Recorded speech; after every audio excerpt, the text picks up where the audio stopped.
So Unrivaled have announced they have signed Dominique Malonga. And this is a very interesting signing. And why is it an interesting signing, are you wondering? Because, first of all, it's proof that FIBA does not consider this a real league. Because, if you guys don't know, when it comes to FIBA,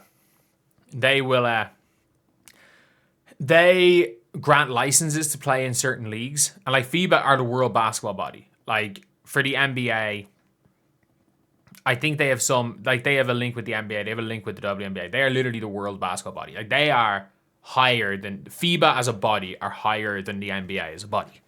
They're in charge of the world of basketball. And they have deemed her ineligible to play in the WNBA unless something changes. Unless something changes with her and Fenerbahce. Because if you guys don't know, she literally tore up her Fenerbahce contract. She tore up her contract, which is never going to go down well. It is genuinely... it is never going to go down well at all. But it is... it's one of those things where she's gone playing Unrivaled, and she's going to have to be the highest paid player in this league because it's probably going to cost her $300,000 to get out of her Fenerbahce deal. There's no way she signs this deal with Unrivaled without them paying off Fener. Because let's be real. Fener are a much bigger organization than any WNBA team, and they are not going to just let somebody walk all over them. But it's going to be good to see her in Unrivaled, I guess. Can you give us a dunk in Unrivaled? She better dunk. Fenerbahce front office. I mean, it's petty. Like, I don't think people realize with this whole thing. Everyone's like, oh, the Fenerbahce front office are annoyed. The Fenerbahce front office are no more annoyed now than they were when she tore up her contract. The difference is that now, they are going, like, it is going to be really difficult.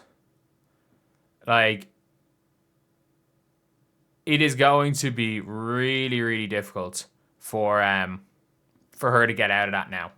Like, Fener are genuinely going to be so petty. They're going to be so petty with this. And they have every right to, because you can't just tear up a contract. Just in life, you can't just tear up a contract without... And either way, like, if you're a team, you can't just tear up. Could you imagine if a team just didn't buy you out and they just tore up your contract? Like, the other leagues would be... There'd be an investigation about it. Like, you can't just go and say, you know what, we're tearing up this contract and tough. Like, we know we signed you to a contract, but tough. So yeah, it is an interesting one here. They stopped letting responses. I don't know even why. I'm guessing they just didn't. They needed to turn off the responses, because I think they've proved that there is a player that's not going to be there. But that's some star power, I guess. Like, of all the new players in Unrivaled, like, they've brought in Citron. Like, they have multiple players that are playing overseas right now, because like Beck Allen signed a short-term deal with Fener. Sonia Citron signed a provisional, or sorry, had agreed terms to a contract, never signed a contract. She had agreed terms to a contract with Fener, but decided to go play in Unrivaled instead. And yeah, it is what it is. It's going to be good to see Dominique Malonga in Unrivaled. I wonder what team she plays on. Like, it's not bad. Like, for these players, if you're going to get paid more to play in Unrivaled than you're going to get paid overseas, go take the bag. Because, like, you're getting paid more, and nobody takes Unrivaled seriously, including the players. Like, players that took Unrivaled seriously last year. Angel Reese about halfway through. Chelsea Gray, Fee. Kale McBride, Alyssa Thomas before she got injured. I'm trying to think who actually took it seriously, but like it is a glorified rec league. and you are getting paid really good money to play in a glorified rec league. So so go get your bag. Absolutely go get your bag. But yeah, it's an interesting one all around with Malonga right here, because obviously the whole Fenner situation did not work out well with her. And it's a funny thing, because it's so funny, like everyone being like, anyone who said, oh, Dominique Malonga, she's rehabbing an injury. How are you complaining about her leaving? She wants to rehab her injury, and then she's going and playing for, like, the season ends for Fenner in April. This season ends before the Fenner season ends. But nah, like, she just did not want to play for Fenner. I think her agent screwed her over with a contract. I think her agent screwed her over with that 3-year deal. And maybe she signed that deal and then realized I actually want to stay in America.